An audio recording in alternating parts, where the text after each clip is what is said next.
Amis du net, bienvenue. Cette semaine, le groupe Médias du Sud a mis l'accent sur le référendum constitutionnel qui continue de diviser la classe politique. À Ziguinchor, partisans et adversaires rivalisent dans l'argumentation. Depuis l'entrée en vigueur de la loi relative à l'interdiction des déchets plastiques, autorités administratives et services de l'environnement font des pieds et des mains pour sensibiliser et faire appliquer cette mesure. Nous avons aussi parlé de la nouvelle technologie qui a handicapé le secteur de la photographie analogique à Ziguinchor. Société et sport étaient tous au menu. Actu Semaine en images, c'est pour tout de suite.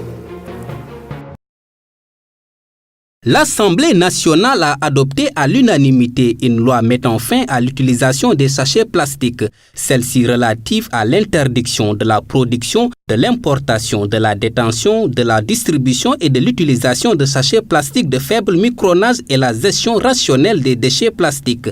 Cette loi est entrée en vigueur depuis le 4 janvier 2016, date désormais inscrite dans les annales de l'environnement. C'est dans cette même optique que l'adjoint au gouverneur et le chef de service régional de l'environnement et des établissements classés ont procédé au lancement officiel de la Semaine nationale de ramassage des déchets plastiques. Cependant, comme toute nouvelle loi, la problématique demeure dans la mise en application, d'où la préoccupation des usagers qui se demandent quelle alternative pour remplacer les sachets plastiques qui font partie du quotidien des populations. Après l'annonce faite par le président de la République, Macky Sall, sur la réduction de son mandat à 5 ans, les opposants de la région de Ziguinchor adhèrent déjà à cette décision. Donc, j'avoue que c'est un engagement personnel et je pense qu'il l'a dit un peu partout au Sénégal et à l'extérieur. Donc, nous saluons en tout cas ce courage et cet engagement qu'il vient de respecter. Maintenant, comme je l'ai dit, attention. On attend la décision du Conseil constitutionnel. Au-delà de cette décision, on saura quelle est la position du président. La principale note discordante vient curieusement du camp présidentiel, un point de vue porté par le député apériste Mamadou Badji, qui trouve inopportune l'organisation d'un référendum. Pour moi, on a voté pour 7 ans, on doit rester dans les 7 ans. Ces 5 milliards ou 4 milliards ou 10 milliards qu'on va mettre dans le référendum pouvaient servir à autre chose. Mais comme c'est un président qui a pris un engagement, et comme les Sénégalais l'attendent sur ce point, mais il ne va pas se renier. Il ne va jamais se renier.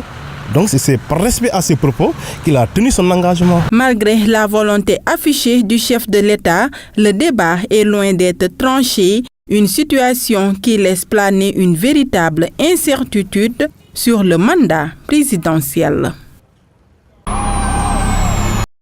Aujourd'hui, il est possible de devenir photographe sans avoir suivi de formation particulière, en se basant uniquement sur l'expérience personnelle. Cependant, la concurrence est rude dans le secteur avec l'arrivée de la nouvelle technologie. Bien sûr, ça posait beaucoup d'impact sur nous, parce que souvent, quand on va au reportage, donc tu es face à l'objectif pour faire tes prises, mais vous vous trouvez à côté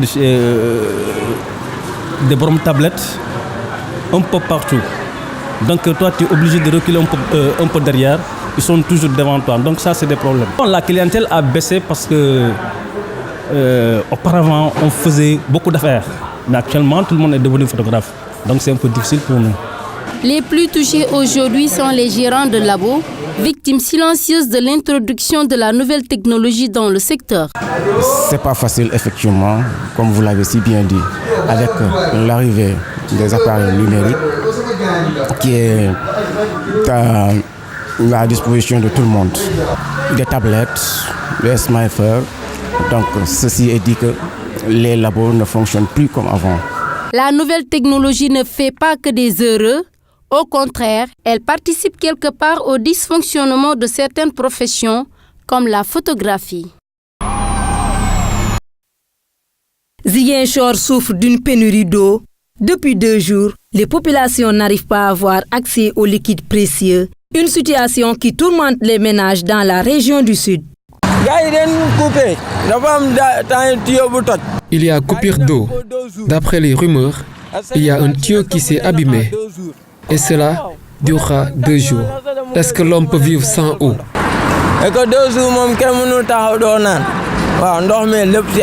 Heureusement que la nappe phréatique est très proche à Ziguinchor et les populations installées dans certains oasis ne sont pas handicapées par cette pénurie grâce à la présence des puits. Heureusement, donc, pour nous, à Santhiaba, il y a quelques maisons qui ont des puits, comme à Ziguinchor, partout. J'espère qu'il y a des maisons qui ont des puits, mais telles que dans les HLM, là c'est le contraire. Dans les HLM, on ne peut pas creuser des puits là-bas. Ceux qui n'ont pas de puits, ça c'est un calvaire pour eux.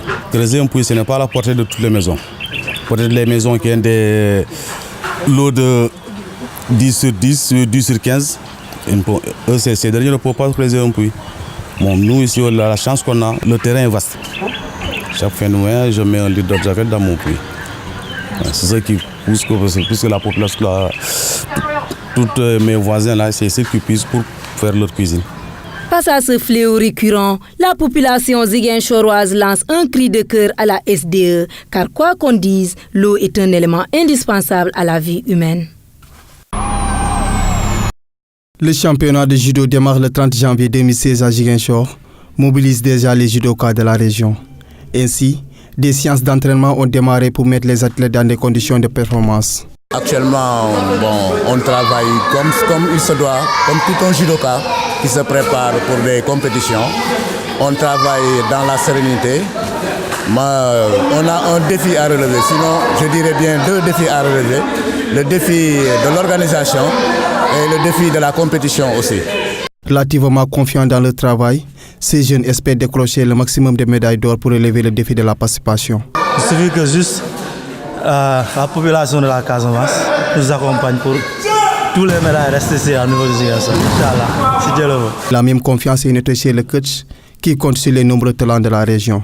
Notre ambition, c'est de garder toutes les médailles d'or ici en Casamance.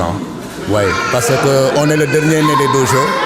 Mais quand même, aux Zambiens, la valeur ne tampon le nombre des années. On travaille bien ici avec Hortense Yedou, qui est 4 fois championne d'Afrique, avec les Monica, vice-championne d'Afrique. On a eu la chance d'avoir des judokas qui nous encadrent, qui ont fait les tatamis africaines et internationales. Très attendus dans la compétition, ces jeunes souhaitent franchir un nouveau palier dans leur carrière. Actu Semaine en image, c'est fini. Vos messages ou commentaires sur notre page facebook.com/gmusic ou nous suivre sur twitter.com/gmusic. On se retrouve dans moins de 7 jours pour d'autres sujets.